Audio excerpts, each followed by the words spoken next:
बहुत हुआ सामान बेटा, बहुत हुआ सामान, बहुत हुआ सामान। नमस्कार। कल मैं अपने चौकीदार से बात कर रहा था तो चौकीदार क्या बोला कि साहब इस बार जो है लॉकडाउन नहीं लगेगा, देख लेना। हाँ, और इस बार हम गांव भी नहीं जाएंगे। और साहब एक बात और बता दें कि जो कुछ भी चल रहा है अब हम लोगों को आपस में मिल के ही कुछ करना पड़ेगा। मतलब इतनी कमाल की बातें बोल रहा था। फिर शाम को 8:45 जब मैंने टीवी ऑन किया तो देखा सेम बातें मोदी जी भी बोल रहे थे। हमने कहा यार कमाल है यार, दो चौकीदारों के विचार आपस में कितना मिलते हैं। खैर, राष्ट्र के नाम संबोधन करने के लिए मोदी जी आए थे 8:45। तो मैं तो अपना थाली, लोटा, बाल्टी, चिमटा, बालू, गमला, कढ़ाई, दुनिया भर का सामान लेके बैठे थे। भाई क्या पता कौन सा टास्क दे दें, तो तैयारी पूरी रहनी चाहिए। खैर ऐसा कुछ नहीं हुआ है, कोई टास्क वास्क नहीं दिया, हम लोग सब बच गए। बच क्यों गए? अरे भाई बंगाल के चुनाव अभी बाकी हैं। हाँ, तो ये ऊल जुलूल टास्क वास्क हरकतें वरकतें उन्होंने अपने लिए बचा के रखी हैं अभी। दीदी, अरे दीदी दीदी, ये ऊल जुलूल हरकतें नहीं है तो और क्या है। खैर, जो मेन बात थी, मोदी जी ने आकर के कहा कि लोग, एक संस्कृत में पहले श्लोक सुनाया, हाँ, उसके बाद में उन्होंने बोला कि लोग धैर्य से काम लें, पैनिक ना हो। मतलब समझ रहे हैं आप कि अगर आपको हॉस्पिटल में बेड नहीं मिल रहा है तो अपने घर वालों को फोन करके चटाई मंगवा लो और हॉस्पिटल के किसी कोने में चटाई रख करके लेट जाओ, पैनिक मत करो। एक तरफ देखिए दवाइयों का पूरे हिंदुस्तान में, चाहे भोपाल हो, इंदौर हो, और लखनऊ हो, कानपुर हो, मुंबई हो, गुजरात हो, हर जगह, दिल्ली हो, दवाइयों की इतनी कमी है। इंजेक्शन एक वो इतना चल रहा है, कहीं मिल ही नहीं रहा है। लेकिन हमारे दो डॉक्टर ऐसे हैं जो हमेशा यही कहते हैं कि दवाइयों की कोई कमी नहीं है। एक डॉक्टर हैं डॉक्टर संबित पात्रा और दूसरे हैं डॉक्टर हर्षवर्धन। मतलब दुनिया में दवाइयों की कमी है, लेकिन इन दोनों के मेडिकल स्टोर में कभी भी चले जाओ दवाई की कमी नहीं है। इनसे जब भी पूछो, नहीं दवाई नहीं, दवाई की पूरी व्यवस्था है। और जब पूरी व्यवस्था है तो लोग इधर उधर क्यों भटक रहे हैं? एक एक इंजेक्शन के लिए, एक एक दवाई के लिए लोग भटक रहे हैं, नहीं मिल रहा है। और ऑक्सीजन की कमी तो आप पूरे देश में देख ही रहे हैं। लोग ऑक्सीजन की कमी से कितना परेशान है, कितनी जानें चली गई ऑक्सीजन की कमी से।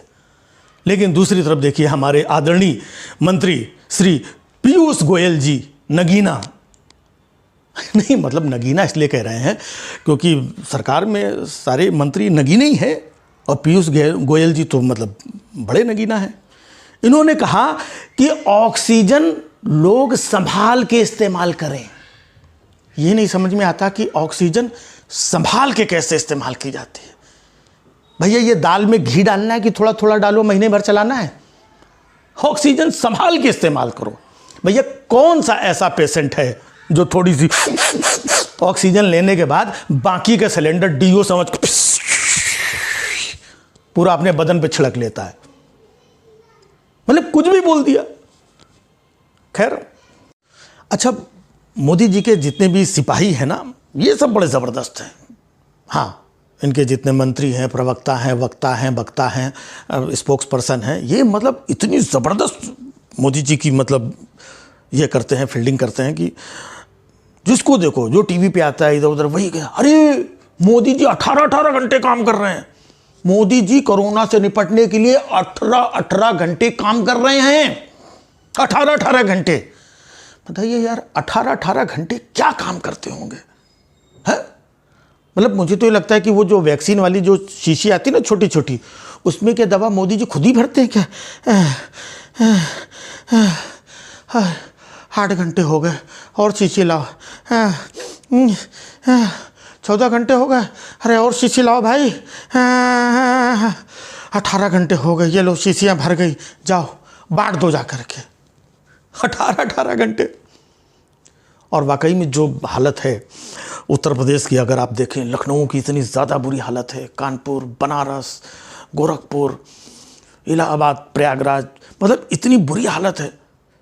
आप वहाँ पर ऑक्सीजन तो छोड़ दीजिए, दवाइयाँ तो छोड़ दीजिए, बेड तो छोड़ दीजिए, हॉस्पिटल ही लोगों को नहीं मिल रहे हैं। लोग हॉस्पिटल के बाहर इधर से उधर, उधर से इधर भटक भटक के बेचारे ज़िंदगी से उनको हाथ धोना पड़ रहा है, भटक ही रहे। लेकिन अब इतने हालात ख़राब होने के बाद में भी हाई कोर्ट ने कहा कि कम से कम 5 शहरों में लॉकडाउन लगा दो। लेकिन भाई हम लोगों ने तो शेर पाला है ना, शेर। और शेर अपने मन से शिकार करता है, किसी के कहने पे शिकार थोड़ी करेगा। योगी जी ने मना कर दिया कि लॉकडाउन लगाने की ज़रूरत नहीं है, अभी उतने लोग नहीं मरे हैं। मतलब जितनी राज्य सरकारें हैं जिनको दवा की ज़रूरत पड़ रही है, ऑक्सीजन की कमी लग रही है, जब वो केंद्र सरकार को बोलते हैं तो एक ही आवाज़ सुनाई पड़ती है, अरे यार ये लोग राजनीति कर रहे हैं, उद्धव ठाकरे राजनीति कर रहे हैं, केजरीवाल राजनीति कर रहे हैं, ये कांग्रेस वाले राजनीति कर रहे हैं। ये सब राजनीति कर रहे हैं। अगर दवा चीज़ें, ज़रूरत की चीज़ें मांग रहे हैं, राजनीति कर रहे हैं। तो भैया ऐसा है कि उद्धव ठाकरे, केजरीवाल, कांग्रेस, तुम लोग सब आपस में जितनी राजनीति करनी कर लो। जनता का क्या लेना देना राजनीति से? जनता तो बेचारी हॉस्पिटल के बाहर भटक रही है, तड़प तड़प के लोग मर रहे हैं, अपनों से बिछड़ रहे हैं, क्या हालत है मतलब बताया नहीं जा सकता है। और ये लोग मतलब राजनीति कर रहे हैं। अरे ये कितने लोग हैं? केजरीवाल, उद्धव ठाकरे, 2, 4, 5 स्टेट में ये कांग्रेस की होगी है, बस यही लोग राजनीति कर रहे हैं। और बाकी जगह गुजरात में, मध्य प्रदेश में, उत्तर प्रदेश में, बिहार में, हर जगह तो आपकी डबल इंजन की सरकार है ना। वहां पे क्या है? वहां पे सब बड़ा कुशल मंगल है क्या? ये जो डबल इंजन की सरकार है, तो देखो ना, वहां पर भी तो एक इंजन इधर पड़ा हुआ, दूसरा इंजन उधर, पटरी इधर उखड़ी हुई है और डब्बे उधर उल्टे पड़े हुए, ये हालत है। राजनीति यार, ऐसे टाइम पे राजनीति सुन करके, जिनके घर कोई परिजन, कैसे कैसे कौन कौन सी तस्वीरें आ रही, कैसे कैसे वीडियो आ रहे हैं, देखे नहीं जाते हैं, कैसे कैसे सूचनाएं मिल रही हैं। लेकिन ये लोग तो बस एक ही चीज़ में लगे हैं, 2 मई दीदी गई, दीदी ओ दीदी, 2 मई दीदी गई। ये मई में पड़े हुए हैं, अप्रैल में क्या हो रहा है इनको मतलब ही नहीं है। अप्रैल में कितने चले गए, कितनी दीदी, कितने जीजा, कितने चाचा, काका, अम्मा, ताई, ताऊ, कितने लोग चले गए। लेकिन ये तो बस उसी में 2 मई दीदी, उसी में लगे हुए हैं। लेकिन एक चीज़ माननी पड़ेगी कि ये जितने भी लोग हैं बीजेपी के लीडर्स, इनसे सीखने वाला बहुत है। इनसे ये सीखना चाहिए कि देश के हालात कुछ भी हों, कितने भी गड़बड़ हालात हों, लेकिन अपने कर्तव्य पे हमेशा डटे रहना चाहिए। देखो ना, डटे हुए, ना आज तक रैली छोड़ी, ना राजनीति करना छोड़ा, ना झूठ बोलना छोड़ा, लगे हुए। और जनता तो भटक रही इधर उधर। तो भैया ऐसे में सिर्फ हाथ जोड़ के यही कहना पड़ता है कि भैया राजनीति जो करनी है सब आगे पीछे कर लेना। ये महाराष्ट्र, ये गुजरात, ये फलाना, ये ढिमाका, मतलब अब हम सब हिंदुस्तानी नहीं, हम सब बढ़ गए हैं, हम इसके आदमी हो गए, हम उसकी सरकार, वो हमारा मुख्यमंत्री। अरे जनता का क्या है? जनता तो सब भारतीय है। चाहे लखनऊ में कोई आदमी मर रहा है, चाहे भोपाल में मर रहा है, दिल्ली में मर रहा है, गुजरात में मर रहा है, अरे सब भारतीय हैं, सब अपने हैं। तो प्लीज़, चाहे पक्ष के लोग हैं या विपक्ष के लोग, प्लीज़ ये राजनीति की बातें मत करो, नहीं सुनने में अच्छा लग रहा है, संभाल लो प्लीज़। बहुत हुआ सम्मान बेटा, बहुत हुआ सम्मान, बहुत हुआ सम्मान।